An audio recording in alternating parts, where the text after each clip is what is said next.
बिहार से इस वक्त की सबसे बड़ी खबर सामने आ रही है। आपको बता दें, दिल्ली से पटना लौटे आरजेडी के नेता तेजस्वी यादव के घर में एक बड़ा हाई वोल्टेज ड्रामा देखने को मिला है। इसकी ज्यादा जानकारी देंगे editor in chief Neeraj Sharma. Neeraj Sharma, जो खबर सामने आ रही है वो ये कि आरजेडी के कई नेताओं से टिकट को लेकर सिंबल बांटे गए थे, लेकिन अब वो सिंबल वापस ले लिए गए हैं। आखिर वजह क्या है? देखिए, एक हाई वोल्टेज ड्रामा चल रहा है महागठबंधन के भीतर में। दरअसल महागठबंधन में अब तक सीटों का बंटवारा नहीं हुआ है।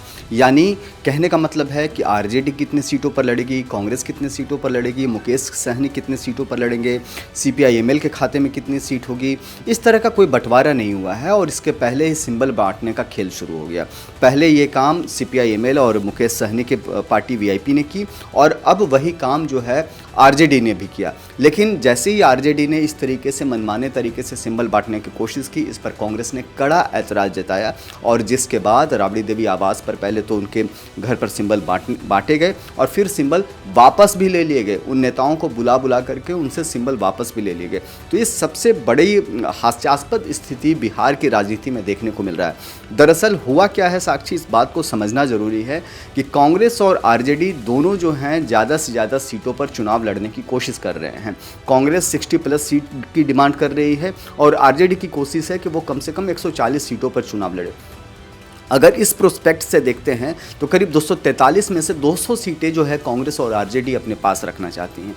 बाकी 43 सीटों पर महागठबंधन के बाकी दल चुनाव में उनको उतारना चाहते हैं। उसमें मुकेश सहनी की पार्टी वीआईपी है, सीपीआई-एमएल है, सीपीआई है, सीपीएम है, जेएमएम है और एलजेपी है जो पशुपतिनाथ पारस की पार्टी है। तो इतने सारी पार्टियों को 43 सीटों में काम चलेगा नहीं, क्योंकि मुकेश सहनी शुरुआत में 60 सीटें मांग रहे थे, बाद में पता चला कि वो 35 सीटें मांग रहे हैं। और जो अंदर खाने की जो खबर है कि कांग्रेस और आरजेडी उनको 15 से ज़्यादा सीट नहीं देना चाहती है, लिहाजा पूरा महागठबंधन बिखरा हुआ है। कल एक दिन पहले ही इस बात की चर्चा जोरों पर थी कि दिल्ली में तेजस्वी यादव और राहुल गांधी की मुलाकात हो सकती है। मुकेश सहनी भी दिल्ली में हैं, वो भी राहुल गांधी से मुलाकात कर सकते हैं। बट एनी हाउ जो बाद में खबर आई कि किसी तरीके से मुलाकात नहीं हो सकी और नाराज़ होकर के तेजस्वी वापस दिल्ली चले गए, पटना लौट गए। और जब पटना पहुँचे तो वहाँ जो आरजेडी नेताओं को बुला करके सिंबल बांटे गए। लेकिन एक बार फिर से अब हालात ये हैं कि उन सिंबलों को वापस बुलाया गया है, यानी कि बातचीत करने की कोशिश जारी है। और अंदर खाने की जो खबर है कि कांग्रेस जो है 60 सीट पर समझौता करने को अब तैयार हो गई है। सर, सबसे बड़ा आप देखिए ना किस तरह से पार्टी एनडीए ने भी लगभग सीट का फॉर्मूला तय कर लिया है। जन स्वराज ने देखिए आप दूसरी लिस्ट भी जारी कर दी है, और इंडिया महागठबंधन किस तरह से तितर बितर हुआ है, और परिवार में खुद अलग उनका विवाद चल रहा है। कोर्ट में कल उनकी पेशी हुई है। तो ऐसे में आपको क्या लगता है कि ये अभी अपनी सीट शेयरिंग का फॉर्मूला ही नहीं तय कर पा रहे हैं, तो चुनाव में उनकी परफॉर्मेंस रहेगी? जनता के बीच में अभी छवि को लेकर भी उनको ज़्यादा द्वंद्व में है, क्योंकि अभी वो कोर्ट से पेश होकर आ रहे हैं। बिल्कुल, आईआरसीटीसी घोटाले में उनके ऊपर आरोप तय कर दिए गए हैं।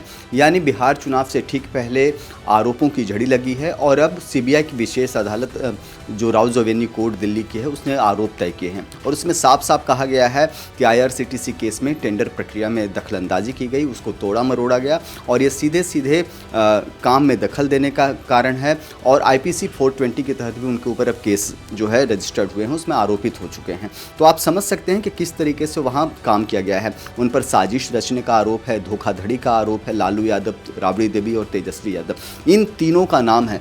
तो इससे आप अंदाज़ा लगा सकते हैं कि आरजेडी इस समय किस मुसीबत में घिरी हुई है। और ऐसे ही वक्त में कांग्रेस जो है वो मोलजोल कर रही है। इंसान विकासशील पार्टी जो वीआईपी है, विकासशील इंसान पार्टी, वो जो है मोलभाव कर रही है।